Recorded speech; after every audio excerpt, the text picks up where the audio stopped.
All right. Good morning, everybody. We're actually on the Abundance2Give podcast this morning, and I am super excited to have our guest. How do you pronounce your last name? It's German, right? But it's Luke, and Yep. then So if you were in Germany right now, you'd say it's Slabaugh, but it's pronounced Slabaugh? Slayball. And I don't know why it's pronounced Slayball. And I guess when they came over on the ship, they didn't want to sound German, so they just made it Slayball. Like sleigh and then Slabaugh. ball. Yep. Really? So that's how it's like, Yep. that's the American pronunciation. It doesn't make sense at all, but it's what they decided. So that's what we got So to are roll you with. pure German background or anything else in you? Yeah. Yeah. My Okay. our whole family's German. It's actually a Mennonite background. So I came from a Mennonite community, joined the military, went in 2 weeks after high school. All got basically sort of got shunned from the community and went infantry, did that for 5 years, recruited for 3 years, Really? got into In real estate imagery in during Germany? Or, no, oh, this is in the States. No, okay. family. So the Mennonite the religion, Mennonite, Yeah. whatever you want to call it, the Okay. Orthodox, Yeah, you got to whatever. educate me real They quick. Yeah. So they came over probably, I don't know, during World War II, a little bit before that. So the past 150 years, they've been in the States. The Germans loved the Mennonites because they were farmers. They were very close-knit communities. But after the war started up, a lot of them immigrated over to America. And so there's tons of Mennonites, and it's Slayball, Miller, Schwarzentrooper. Those are some of the biggest names in those communities. But one of their core beliefs is staying within that community. So you Mhm. have a lot of the same last names, just like the Amish. And Mennonite's like a step down from Amish. And so that's why the Amish, it's all King, Miller. I actually sold a bunch of real estate to the Amish for quite some time. I was up in Maryland, and I love them to Interesting. death. They're amazing. They make so much money. It's unbelievable how much money and Huh. cash that those people have, and they'll just show up and buy deals with briefcases full of cash. Like it's Okay. insane.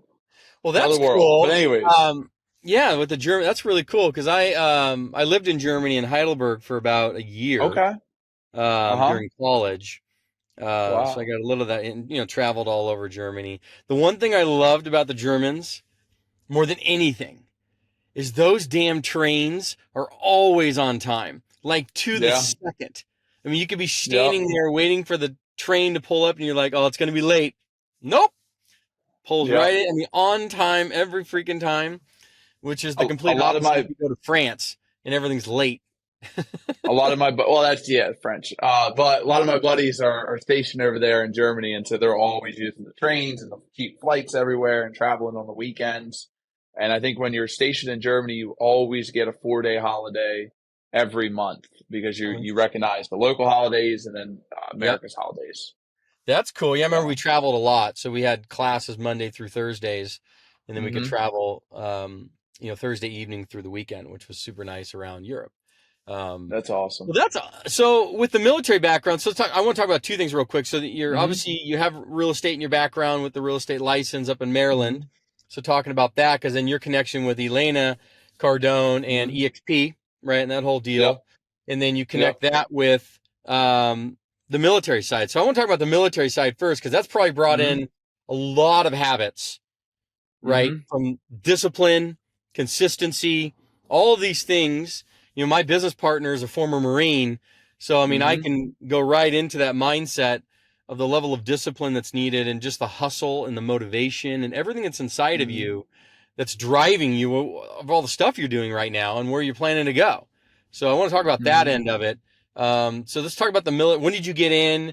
What branch? And then I want to take maybe two or three things you pulled out of it and how it's transferring into your life today. Yeah, absolutely. So growing up, grew up back in the woods, had pretty much nothing, very poor, didn't really have any education. I was 15 years old, couldn't read. I was homeschooled during that time. We didn't do anything besides work on the farm. I got put into school, sort of caught up, but I was not at a place where I felt like I could go to college, and the military seemed like the best option for me. So I joined during my senior year, left 2 weeks after high school, went straight into the infantry, and it was the best thing that ever Uh-oh. happened to me. But I quickly realized, the lack of confidence I had, the lack of leadership ability I had, all these different things I was lacking on that they rebuilt within me. But it took about 2 to 3 years before I realized, hey, I'm doing great here mentally, but I'm still Mm, broke.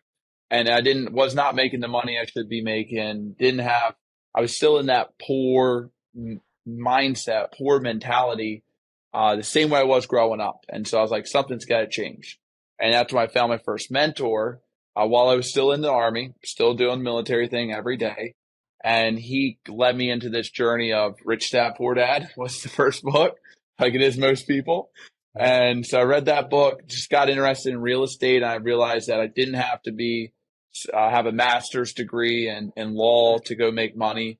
I could follow a systematic system, and start earning money no matter what I looked like, no matter my education level, no matter the amount of or lack of money I had. There was certain things I could do to get ahead. And so I became obsessed with success and started finding the most successful people I could find. Jim Rohn, Tony Robbins, Grant Cardone, all these different people became mentors to me. And I consumed all their knowledge and said, well, looking at chessboard now, what's the best move I can make? And so started buying up real estate. And then, well, actually back up, I started Ubering. And I'm going to tie all this together with the military, because while I was in the military, I would wake up about 4 in the morning, be on the road Ubering by 4:30, do that till 8:30, go and do my Army job, do that till I got done, around 4 o'clock, get out of there, go Uber again. And I did that for about 6 months straight. And this is after I realized I was broke. And I was like, I got to make some money. So I started Ubering around the clock. I was doing 40 hours in the Army and 60 hours on Uber. And taking, Wow. yeah, well, it was worth Shit. it. I had a vision. I had a plan. Yeah, well, Yeah. it didn't feel, it was just normal because I'd spent so much time in the field, so much time running missions every day, all the time doing that, to And where how old are you when this is going on? How old? would have been 23, Okay. 23 years old. So you were And so setting I was just aside the used, social life. I mean, the social life, you'd yeah, set that zero aside. social life. Yeah. Didn't party, didn't talk to girls, didn't do anything but just work. And I did that nonstop. I saved every penny. I would go to the USO, which is like our free like community place. I'd go there and eat lunch, so I didn't have to spend any money on food. I would eat breakfast at McDonald's. I don't recommend this, but I'd get, the dollar sausage, whatever, just eat that for breakfast. And I spent $0. I lived on an air mattress in a buddy's house, and there were 4 buckets in my room catching water during that time because the roof was leaking. I did that for 6 months, saved every dollar, took all that money, dumped it into the stock market. I had studied the stock market for quite some time, learning from Tony and learning from Ray Dalio and all these different mentors I was picking up. And so made some good money in the stock market, but I quickly was attracted towards real estate because I remember Robert talking about it. Yep. And so buying up rental properties, but also to go back to the military, the reason I was able to stay so focused and so consistent with my push towards making money, my push towards finances, was because of the military, because it set up that rigid, you're doing PT every day, you're working out every day, mission over everything else, mission over your feelings, completing whatever over your feelings. We don't care about your emotions. We don't care how tired you are. There's a mission that we're Yeah, because going that's got to after be right tough now. to, because a lot of people get held up in, okay, I'm going to dedicate, like you said, the amount of time, and being able to pull away and set your social life aside and set talking to girls aside and set this stuff, which is really hard to do, right? And most people don't have that level of discipline to pull that off without getting sidetracked. And I'm sure They've never, you hit some hurdles, but yeah, they've never went to their why, and they don't have. My why was, I remember the emotion at 14 years old of being put in a Food Lion dumpster to pull food out. And so when you can go back to that and know that you never want your family to go through that, and you don't want to go back to that, it's very easy to go work 80, 100 hours a week and give up certain things. And then there's the flip. So that's like Jordan Peterson calls it heaven and hell. That's the hell of it. The heaven of it is I didn't feel that excited about driving a Camry around. I wanted to someday have the Lambo, someday have the fun stuff, to experience it, not really to be flashy, this and that, just because it's freaking to have the cool. Like a experience. car You gotta have that's, the experience. yeah, it's amazing. And so I pretty quickly realized that working at the coffee shop, doing the regular job, doing what everyone else did, working just in the Army, just doing that year after year, I was never going to get to the point to be able to afford a $500,000 car. Right. And so I had to do W-2. right. Right. I had to do something different. I had to change things up to where I could create this surge of income, create this abundance, and then move that into the next thing, move it into real estate, move the real estate into a business, move the business into a franchise, like whatever it takes to grow Yep. the money, you got to do it. And you're Yep. gonna have to make some sacrifices during it. You're gonna have to give up some of your peace of mind and some of the partying and the hanging out and watching Netflix and the being relaxed all the time. I think anyone out there can create any amount of money they want if they're willing to go through the BS that they're going to have to go through to create it. Well, you hear it all the time, but entrepreneurship and in the road to this can be lonely, right? Extremely. It can be lonely Extremely. because everybody else is doing all this other shit, Mm-hmm. but your mind is lasered on here, and that requires you to be lonely to like get there sometimes. And people hear that. I don't think people fully understand that. I just spent 2 days with the executives over at Cardinal Ventures, and we went through what we call an R3, which is basically a DISC assessment. If you've ever done your personality assessment, and it's their white labeled version of it. They've used it for 16 years now. It's really beautiful how they have it set up, but they've put millions of dollars into this assessment. And there's a driver, which is like I can tell just by talking to you a little bit, like you're a driver. So driver is your top one on the left. I didn't used to be though, Luke. I didn't used to be. Yeah, really? I had to adapt. Well, Yep. Okay, yeah, absolutely. So you have driver, you have influencer, you have stabilizer, and then analyzer. Yep. And here's the crazy part. And we're all four of them at all times, technically. There's just different percentages. And I would say you're a high, just watching you over the past few months and everything, you're a high driver and high stabilizer or influencer. And then you can go into that more analyzing, being more personal with people. Like you can go into those levels too. But here's the issue is that only 3% of society are those drivers. And like all driver basically. And then you have 11% is influencer, 69% is stabilizer.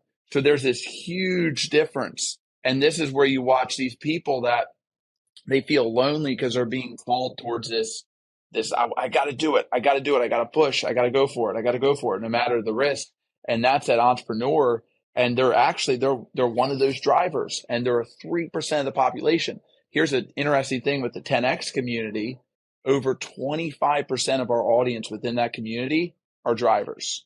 So with a podcast like this, with a social network like this, we actually attract a very large amount of drivers. And this is so incredible because it gives them a place to feel seen, to feel heard, to feel understood. Because so often it's not because they're this weird whatever. It's just there's so few of us out there that actually think like this, that would risk everything to get the reward and rather than stay in the same spot.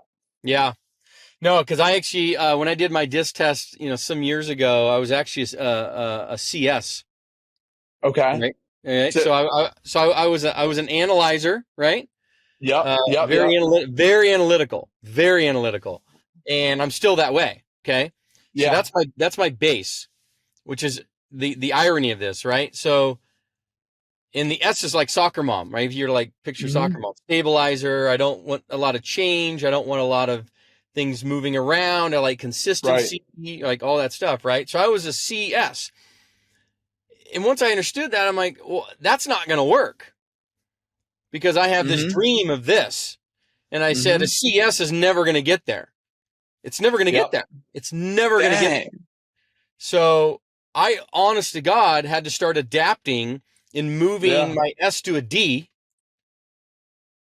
Wow. Because I was never going to get rid of the base. Like I'm by nature more of an analytical. But the D came in simply out of fight for flight, the need for it. Because I knew that the dream overpowered the need to stay in the S. And the S, the stabilizer, it doesn't like to fight. It wants to keep things the status quo, safety and all that. And that's incredible because it's very, very, very hard for people to shift up into a not perceived personality when they go into that more public, more workplace personality. They can do it. And military is a good place to where we crush people if they don't adapt. Like Right. there's no option. Like, and that's the Yeah. cool thing about it is like, we would eat guys up all the time, and most of them, the cool thing is most of them adapt, most of them do whatever's required, but a lot of them, I mean, or some of them watch out. Yeah. You watch, basic training start with 150 people, and you'll have, 115, 120 graduate, but you got 30 that couldn't make it, and then they go to their units, and you have a platoon of 30, and any given time you'll have 4 people getting kicked out because they couldn't keep up with the consistency, they couldn't keep up with the mentality. If you're overweight there, you're getting made fun of every single day, getting peer pressured into not being overweight. Yeah. and and it's brutal, but Yeah. it Yeah. creates this push, and it's funny because man, like military today, it's changed a little bit. And I think it's going to take a lot to get it back to the more brutal side of where it was. I think it takes some wars for that to actually happen. I was about, But that's exactly what I was about to say. yeah, It's it gonna really, take some gnarly situations and, you know, a realization in those gnarly situations that, oh, I don't know if that mentality is gonna work here. it Like we doesn't need to like, survive, and that's not gonna work. yeah. Right. Well, and that's what people don't understand is, and this would be great for anyone watching or listening, is when you're in the military, especially the infantry, and you have a leadership structure. So you have your team leader, you got 4 guys underneath them. You have your squad leader, you got the 2 team leaders and 4 guys underneath that, and the pyramid just goes up from there. But at the most basic level, the team leader and his 4 guys underneath him, that team leader says duck, and that person says why, dead, Oh, yeah. like body bag. Because second place there is the body bag. Like that's Yep. how it works. And so for them to understand the stakes that are at play. Like you cannot question a command. You can't question, well, why are we doing that? Like, no, you have to act. And That's right. it's incredible to watch that in training to where, drill sergeants, if the slightest deviation from it, boom, like physical contact, like, and people quickly adjust their train of thought. Yeah. Because so often you watch these kids in high school, senior, juniors, and all of them to talk back to teachers and Oh, question this and that. And that stops real quick. yes, and it can't continue. And what I've seen over the years is it gets worse and worse in the military to where the politicians are pushing more of that sort of well, let them, do this and that, and it's going to cost a lot of people dying at some point in a war that, and when that happens, then we'll go back to the military and say, all right, we're going back to our old ways because it can adapt very quickly, Of course it can. but Of course it it's can. going to take politics and stuff to back off and let the military do its thing. So let's talk about 10X, Grant Cardone, Mm-hmm. Elaine Cardone, and kind of your relationship with them and coming into the 10X Business Advisors. Like, how did that happen? And what is your vision forward? Because I know that they're big into giving back. Hence, the whole reason of the Abundance to Give podcast is, how Mm-hmm. has giving and helping others created abundance for you in your life? Yeah. So Grant has it's so many things, and there's so many ways I can answer that. But with Grant giving, he obviously, you got to understand where he came from, where he Yeah. wasn't just a rich kid, country club, grew up, had some hedge fund handed to him. Like he was doing drugs until he was 25. And even though he's done extremely well, enough money to go disappear and never show his face again, he continues. Right now, he's live on interactive boot camp going right now.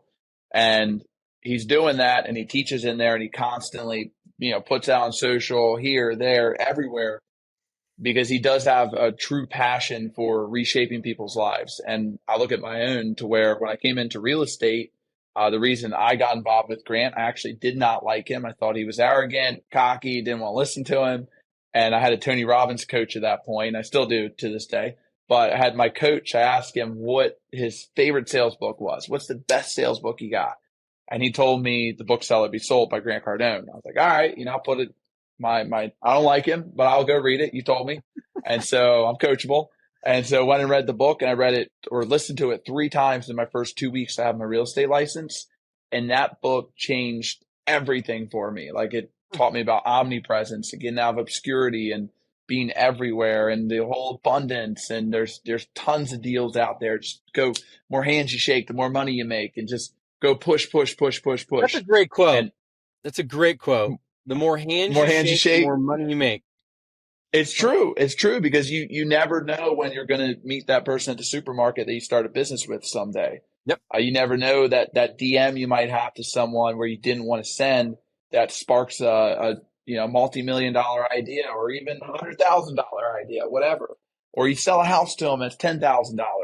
I built my business through Facebook and Instagram, and it was showing up every day and teaching people how to buy homes, teaching people how to get investment properties, teaching people how to use their VA loan, and give, give, give.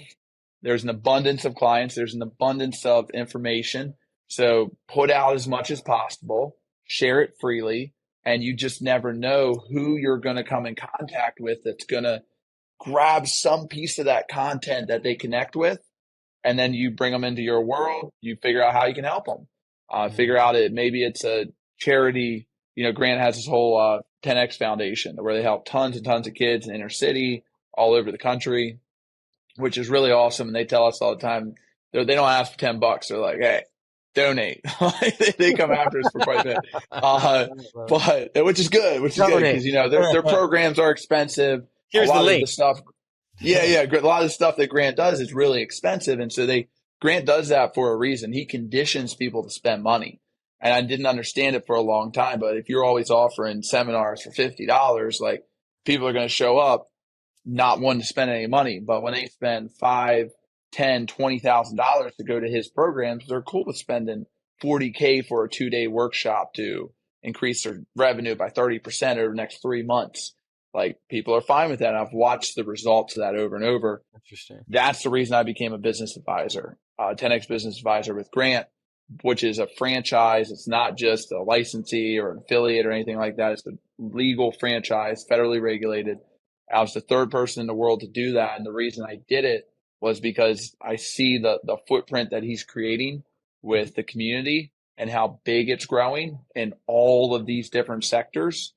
And I can't go into all of it because it gets a little too high level, but we just spent the past 2 days going through their big play, which is, holding company, reverse equity, through all these different sectors of businesses. So is that the Cardone Ventures? Yeah. Okay. Because I've been It's following massive. that. Yeah, I've been following that because it's funny. That's why I say there's connections between San Diego and Grant. So it's Jared, right? Yeah, Jared. Okay. Yep. He's the president? Yep. Okay. So he's from San Diego. His family lives in He's Poway. awesome. Yeah. Yep. And so he's from San Diego as well. And then that's kind of where the Grant thing came in because when Grant lived in San Diego in La Jolla on Camino de la Costa, he walked across the street one day. I don't remember what year this was. He was saying this on one of his teaching courses. And I think it was like during the financial crisis or right around there. Mm-hmm. And he runs into this agent, Anna Marie Bernard, who was getting ready to list this home for sale. And it's waterfront on Windansea Beach. And he's like, listen, are you going to list? She's like, yeah. And he's like, well, let me take a look. And he was renting a house across the street. So he goes in, ends up buying it with some people, some partners or whatever, for like $4 million and some change, right? Yep. Waterfront $4 house. million. Yep. Ends up flipping the thing for like $9 million. Yep. He sure did. Big chunk of change. And he always talks about this because it was like his big first like multi-check type situation. Yep. And then he ended up running into a handful of people. One of them ended up being Rudy Medina, who was actually a local broker at that time with Marcus and Millichap in San Diego. Mm-hmm. And lo and behold, I grew up with Rudy Medina since I was 8 years old. And he ends up being his broker and ends up partnering with him on Grant's first 2 multifamily deals ever in San Diego. Wow. So one of them was a 27 unit, I believe, in North Park. Another one was a 48 unit in Vista in San Diego suburbs. Mm-hmm. And they both, did well on those. And then Grant ended up going off and doing stuff in Arizona, and Rudy started staying in San Diego. So they kind of parted ways on some of that stuff. But then now Rudy Medina is now my co-general partner on a lot of the apartment deals that we're doing now. So that's crazy. I didn't even know any of this stuff, but I think it was a year or two ago, I was talking to Rudy, and And I'm like, yeah, I follow a lot of Grant Cardone. He's like, oh, Mhm. and he tells me the story. And I was like, oh, Yeah. shit. And then I'm in Wow. Vegas about a year and a half ago at an EXP conference. Hmm. And Grant's there with Elaine, and I paid to get into the VIP to do a little handshake and photo op. And I get to Hmm. go up and I'm chatting with Grant for a little bit. And I'm like, hey, Grant, I think we may know some people together. He's like, who? And I'm like, Rudy Medina. He's like, Rudy fucking Medina. And I'm like, That's yeah. amazing. He's like, oh man. He said that guy helped me get my first 2 multifamily deals in San Diego, and blah blah blah Wow. blah. And I'm like, yeah, I think he wishes he was probably still with you. And he's Well, like, yeah, I bet that's he does. I'm like, I bet he does. I was in the UBS building or USB building, whatever, that new one they built next to or bought next to Cardone headquarters down here in Aventura. And upstairs there, it's like the 10th floor, beautiful, like all glass. And Cardone Capital's up there now. And I keep, Ryan kept walking by, Ryan Stecco. I kept like, saying hi. He's super nice. But it was just crazy. Like Ryan was right place, right time. Yeah. It's The pilot. amazing. So was Pilot. Jared. He's a Yeah, the pilot, right? pilot. Yeah. Yeah, the pilot. But he came in there. I think he started on the front desk or something, and said, you know what? Because he was a pilot, and he's like, I want to get with this company. So he worked the front desk for like a month or something, and started flying Grant's jet. And that dude worked his way up to where now he's managing, 14,000 doors, Yep. like insane. All the acquisitions, and then you got Jared who's running. They did 380 million of educational product sales last year. A dude was smoking weed like a decade ago. Yeah, yeah. No, It's and it's an incredible story out of San Diego, and it's just it's fun to watch that. Like you said, you Mhm. can influence and reface people's lives, and Grant loves to It's do that. amazing. It is fun to watch him, and I understand. It's like anything when you get bigger and bigger, the haters are going to come out, right? And then all the fraudsters saying this and that. It's very interesting to watch. Um, the more and more happens, the more and more hate, right? Oh yeah, and they'll never change it. And if I look at every person that's ever influenced me, and I'll give this to everyone out there listening real quick. You start out, and there's 5 levels to your come up. Grant talks about this all the time. First, they're going to ignore you. 2, they're going to laugh at you. 3, they're going to criticize you. 4, they're going to hate you, and 5, they're going to admire you. And Mm, I've watched me do that with all of my mentors. When I first hear something like, don't even listen to them. Second one, I'm like, yeah, that'd never work. And then I kind of criticize them. And I'm like, man, I can't stand that person. And then that hate turns to admiration. And what will happen is some of those haters they fall off if you don't, if you keep going and you don't stop, they're going to have to go find someone else to hate on. sure. And then there's a handful of those turn into admirers, and those are your disciples. Those are your people that will be with you forever. And I'm that way with Grant, to where I've done so much with them. I'm at almost every event. I'm at everything they do. I preach, the teachings. I teach them. I help businesses with them now, and it's incredible. And then once upon a time, I was like, this guy's an idiot. So with So because obviously you're a real estate agent as well, and then you have the business advisor side. So what mhm. avenues are you helping people with right now? Obviously, are you helping agents come into Elena Cardone and that whole ecosystem? I do know EXP. I'm a broker myself, so Mhm. very, very, very Yeah, familiar with that absolutely. model. And then the A business side, big the a business big thing. advisor. Yeah, absolutely. So what I did was I got all these materials, products, IP, everything from them, and I built myself a training platform. And the reason for that was to solve a problem. It was with a lot of young agents coming in, because I work with a lot of younger people who see my success in real estate, and they're like, "Hey, man, like I want to sell real estate, this and that." And unfortunately, I've been with Long and Foster, Keller Williams, and now EXP, and I don't know what it is. I can't put my finger on it, but a lot of these younger people, they don't want to use the training programs that the brokerage offers, or the brokerage, those training programs have been designed by agents that are 50, 60, 70 years old. And Right. it's a totally different world today. And I was able to build a business through Facebook, Instagram without spending any money. It was organic growth through following people, talking to people, engaging with people, actually building an audience just like this. And I had tons of success with that. And I'm like, look, I can teach these younger guys and these younger girls how to do that through providing them with the word tracks, the content, the right way to structure, just like we do in the marketing workshop. Start with your vision, your mission, your taglines, your core values. When you understand those four things, you have most of your marketing done right there, because now you can start articulating your message and your vision for the future, and people can see themselves inside of, hey, I help veterans. I help first-time home buyers. I help you get the next, you want to get the 15th investment property for your portfolio? I'm your man. I'm the realtor to help you do that.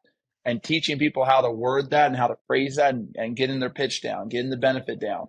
That's what I saw that wasn't really getting taught in a lot of these training programs that Keller Williams and EXP and all them offer.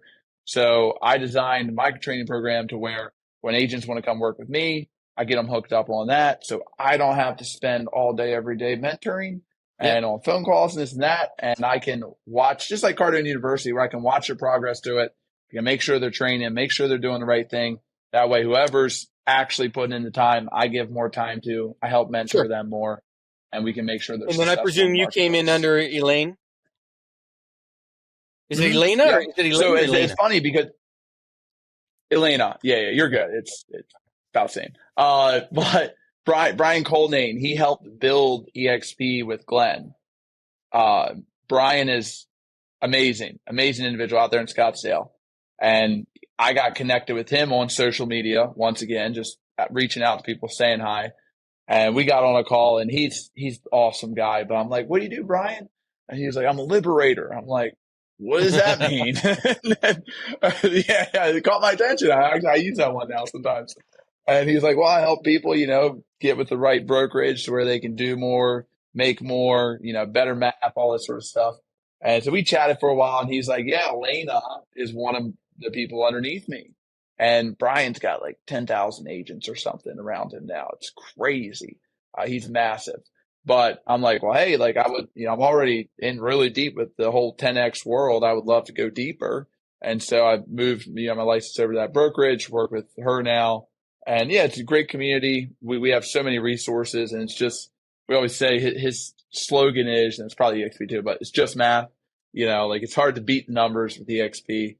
Yeah. We're not trying to rob people or nothing. It's a great cap. And my first experience with the brokerage, I was getting robbed. And so I've been on both sides of it. So I know how it feels to be here and have a good split and all that. Totally. And with the 10X Business Advisors, what are you doing in that realm? Is it just coaching and training in businesses and helping them increase revenue, or what other stuff with that? Sort of. That's the one I'm really like all in with right now, super busy with. We take and do exactly what Cardone Ventures does, where we go into businesses. It is shocking. Like the average small to mid-sized business, you got 31.5 million across the U.S. right now. 25 million of those small to mid-sized businesses only have one person working for them, the owner. And they've never made it past that, hiring their first employee, building up a team. And then almost all of them, only 600,000 will ever make it past 3 million in revenue, which is what we call breakpoint one. And that breakpoint one, they just get crushed and stuck in that, getting to 1.5 million, getting to 3 million, falling back down. They never get past there because they've not mastered their finances. They've not mastered their people. They've not mastered their leadership. They've never documented their processes, so they can't pass it down or pass it to team members. And there's just all this confusion, and they can't grow. And so we come in, we help them get past those first few breakpoints, get their employees going, get the processes documented to where they can actually start expanding and growing. A lot of consultants, when you look at coming into a business, everything's scale, grow. And it sounds good, but the issue is you go pump a bunch of growth and scale into a business, it's typically going to break because they've never mastered the things that they were good at. And the average business, if you're a healthy business, you should be making about 500,000 of revenue per employee. And most businesses are struggling, to get to 250. 250, you can survive at 250, but you're not going to be doing well on your profit margins. Right. But we take them up to that 500, and what takes you from 250 or even 150 up to 500 is mastering the processes you already have and getting them systematic, getting them down, and getting into a rhythm, not trying to do 55 things at once, doing three things really, really well. Yeah, And we always for example, say you, you want to be an inch wide and a mile deep versus a mile mm-hmm. wide and an inch deep, Yep. right? Yep. Because if you get going And on too many it's things simple. too wide, and you're the jack of all trades, jack of nothing. Yep. Yep. And Yeah. it's simple little shifts that can get you there. And so that's what we do. And we've had, I think we've taken 2,400 businesses through a 10X 360 now, which is a $40,000 2-day workshop and a year mentorship that we do with them. Yeah, it's not cheap, but you got to look at the conversion rate from those businesses go and platform with us Yep. to where they get a 7-month analysis on their sector and how they can grow. And if they're at 10 million or 3 million, how they can go to 30, 40, 50, 100, and that whole 10-year vision plan for that Mm. company. That's $195,000, 7 years or 7 months of research that we do with them. And there's an incredible conversion rate that go from that, 2-day workshop to platforming. And then they have the ability to come partner with us after they get everything done, to where we will provide them with an entire executive team, CFO, all the different operation managers, and we can help them scale, and we take a portion of their upside over what they're already producing. So we're Gotcha. not coming in asking for money. We're creating growth and true scale within And their then business, taking and then your gotcha. Yeah, so you're calling attaching investing. ourselves You to the call it upside. investing in the company. So is that essentially what Cardone Ventures is doing as well, or is that separate? Yes. Okay. Yes. Yes. And then we have a quite a few sectors that we specify in right now: HVAC, landscaping, pools, farms, like all these different sectors. And we're taking those companies and basically putting them into a holding company.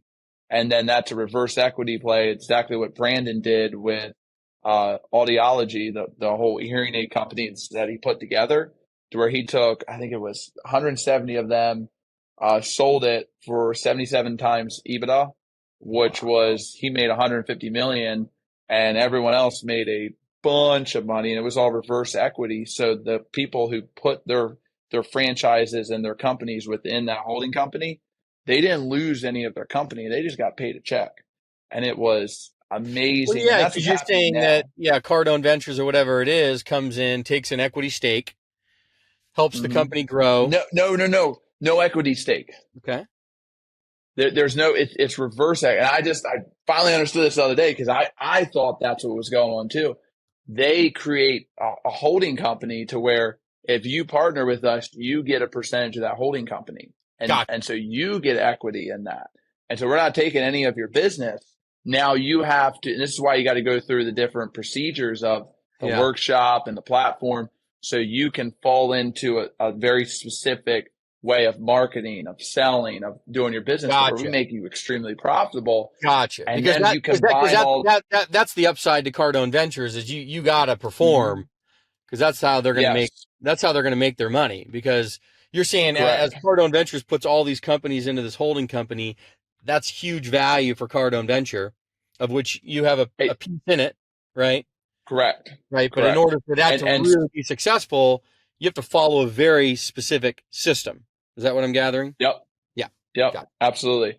And then we're up to 1 billion in managed revenue now, and that's already created a 30, instead of, if you have a company doing 10 million right now and you try to take it to venture capital or sell your company, you're going to make about 2 to 3x on your profit margin.